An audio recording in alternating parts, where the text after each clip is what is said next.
Good morning. Happy week 9. Excuse me, I've got a cold. I don't have the coronavirus yet.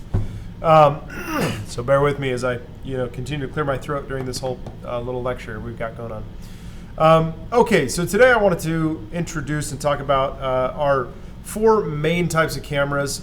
Not necessarily, types of cameras, how they're broken down categorically, right? So,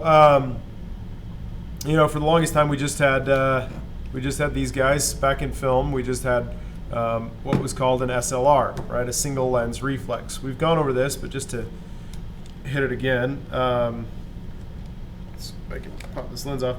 The single lens reflex is in reference to one lens, right? Because, one second.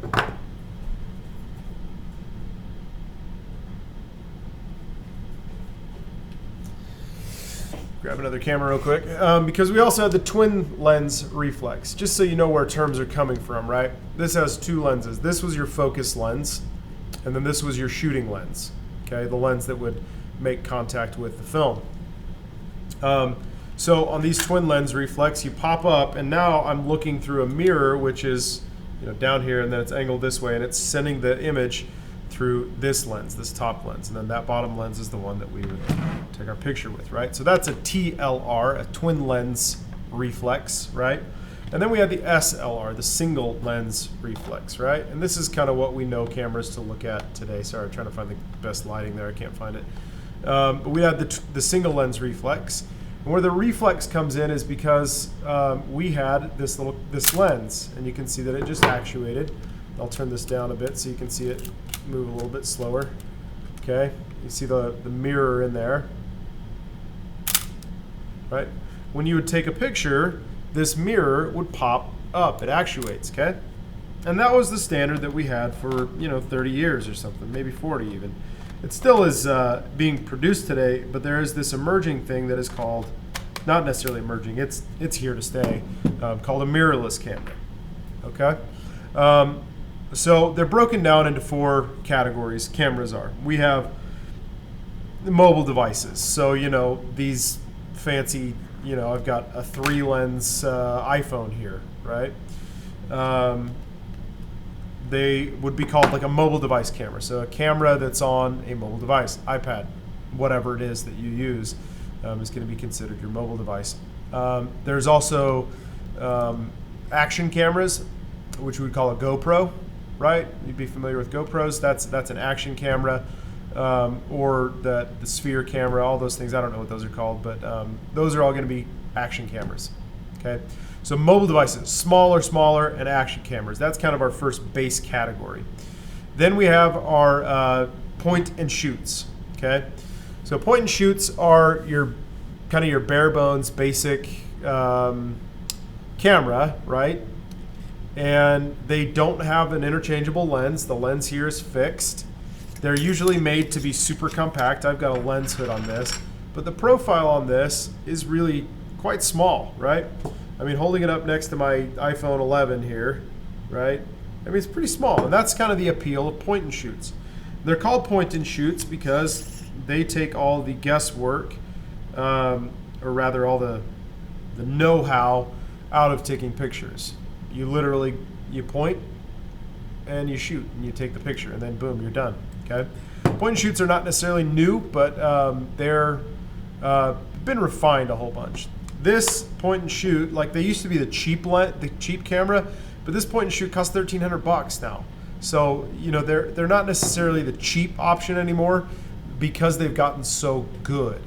And if we really want to split that hair all the way down, I mean, there's point and shoots that cost $5,000 now. When usually back in the film days, point and shoots cost $100, $150, $200, something like that, right? So they've come up a whole bunch to produce actually awesome quality. This particular one, I mean, has a whole cult following behind them now. So good and bad. Good to point and shoot, super light, super compact. This will fit in my pocket practically, right? And it'll produce awesome images. So traveling can't be beat. Okay, if you want something that's going to look way better than your iPhone, but not necessarily, you don't want to be weighed down by taking all the lenses and junk with you wherever you go. Get a point and shoot, man. Yeah. So our second category there, point and shoots, okay? Our third category is going to be your DSLR, so your digital single lens reflex, okay? So this and this share a pedigree, you know, our SLRs do here. Again, features of the SLR are going to be interchangeable lenses, right? You can take the lens off and put on a different one wherever, okay? This will still have your mirror in here, so you can see, let me see if I can like catch the light the best way there. Right, so when you take a picture, this mirror is actuating just like it did in that old Vivitar film camera, okay? Records images the same way that this does on a digital sensor, but will not necessarily produce better or worse images. That's, you know, kind of a different talking point, but we have those single lens reflexes, right? That's the tried and true method that's been around since, you know, the 50s, man, really. These are kind of going out of fashion, which is kind of heartbreaking a little bit. But they're being kind of pushed out by what's called mirrorless, okay? So when we look at this camera, that reflection you're seeing, that kind of that amber reflection, you're looking right at the sensor. So that's recording the image. Let me see my focal point. That's recording the image. Okay, and then there's a shutter that exposes it very briefly, right? So again, these record images, all of these digital cameras, except for your mobile devices, your phones, and even they're similar to an extent, but are going to record your images in the same way. They're going to record to a sensor and produce the image digitally. Where these two become very different is how they focus. Well, yeah, well, not necessarily how they focus, but how you look at it, right? So when I look through the lens on this, okay, I'm physically, optically, with my eyes, looking like this. It's going through the prism, okay, and then it bounces down to this mirror, and then the mirror shoots out here, and then what I see out there is what I'm looking at. This does not the same thing at all, okay? So when I look through this, I'm literally just looking at a digital image that's being projected through the viewfinder, okay? So there's no physical optics involved here, except that my image is traveling through the lens, hitting the sensor. That sensor temporarily records it, projects it to your eye so that you can view it, right? And this is called mirrorless, right? For the fact that when we look, when we look right here, there's no mirror. We just have a shutter, okay? No mirror that's popping up, just a shutter, okay? So you'll see these very infrequently abbreviated as MILC, mirrorless interchangeable lens camera, but nobody except, like, you know, some keyboard warriors named Chuck or whatever are gonna actually call it that. We just call them mirrorless cameras today, okay? That's the emerging and like I say, kind of the here to stay new type of camera is our mirrorless.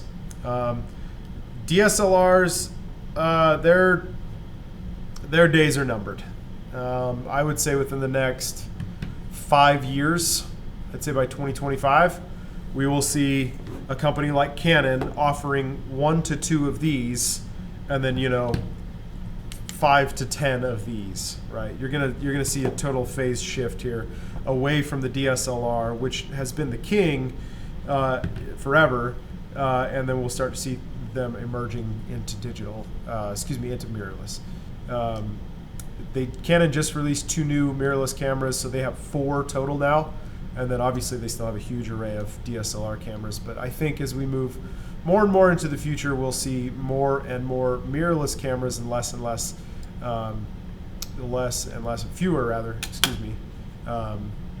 DSLRs, where we have the physical things that are going on there. Okay, So again, 4 categories. We've got our mobile devices, like our point and shoots, or excuse me, our mobile devices like our phones and our GoPros.